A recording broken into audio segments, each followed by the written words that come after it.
In today's Sciencemancy, queers in the archaeological record. And for you asshat homophobes, a guide to why there is no distinct line between man and woman.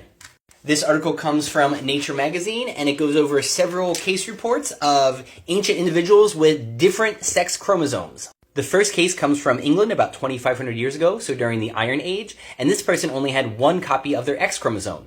And as you know, females tend to have two copies of the X chromosome. This person only had one. So that's known as Turner syndrome, and people with Turner syndrome tend to be shorter than average and to experience fertility problems.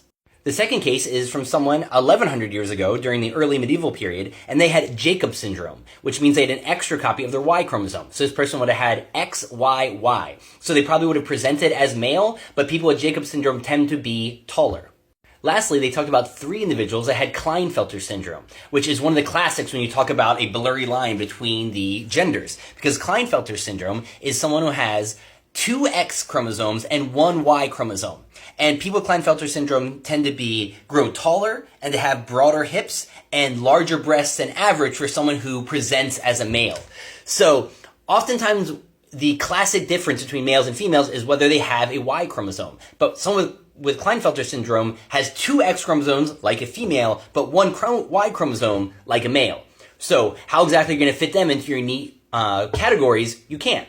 Also, just to throw in a favorite example that's not mentioned here, but there are people who are genetically distinct between this half of their body and this half of their body. So they could be measured as two different people depending on where you're taking their genetic material from. And sometimes this half is male and this half is female. And so what gender box are you going to put them into? The last thing the article talks about is burial clues, and there was no evidence that these individuals were treated any differently than the other people buried around them.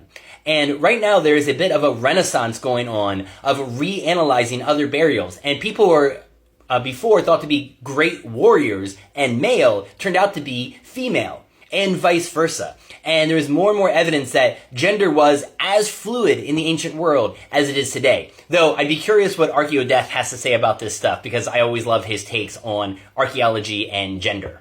So I want to finish by saying there is no clear line. The evidence here is absolute. There is no clear line between male and female. It is shades of gray that go in between them, among humans, but also throughout the animal kingdom. Homosexuality is Catholic in the animal kingdom. There's often 3 to 5 genders, depending on different species that you're talking about. All the weirdness of human sexuality is mirrored or even better and more intriguing in the animal kingdom. So queerness, different genders, different sexualities, this is all part of this beautiful rainbow that nature has. And it's been going on forever.